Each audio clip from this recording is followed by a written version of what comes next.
So ayun mga man, mga best, paalis na tayo ngayon. Meron tayong deliver transaction and after neto, meron tayong pasok tayo sa school, meron tayong thesis defense. Let's go.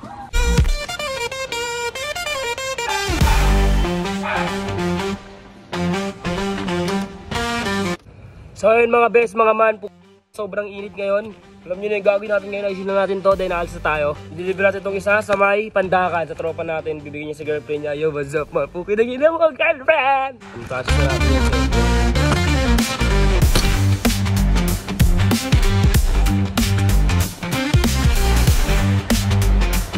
Papunta na ako sa aking deliveran muna bago tayo pumasok sa school kasi ang pasok pa namin talaga is 4.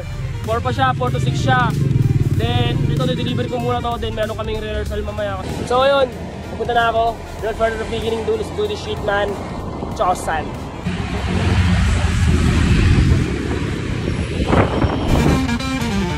Gusto par. Ano sa'yo doon? Ano sa akin? Girl keys, no? Black.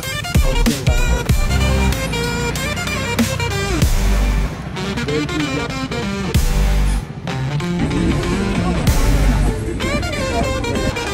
So yun, na-deliver na natin ng maayos yung damit kanina, na-deliver na natin ng maayos.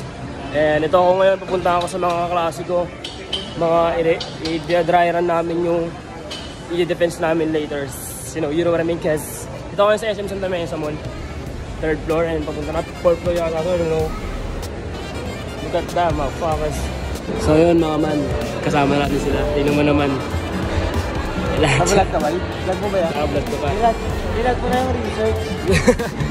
Kita-kita nyo naman sila par. So tangin na late pa ako. Oy, di ako kita. Hanggang. Kumanggang sa akin. Wala pa rin.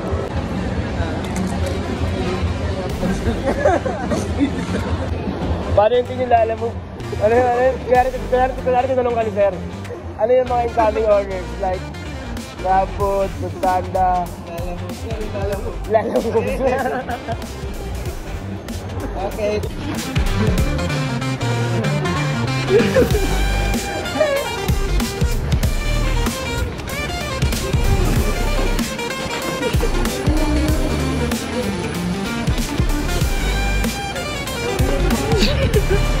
Pasok dito no. Gago nakalagay sa uli, so please pa. Wow! Masyado na ako malakas para sa mundo ng mga tao.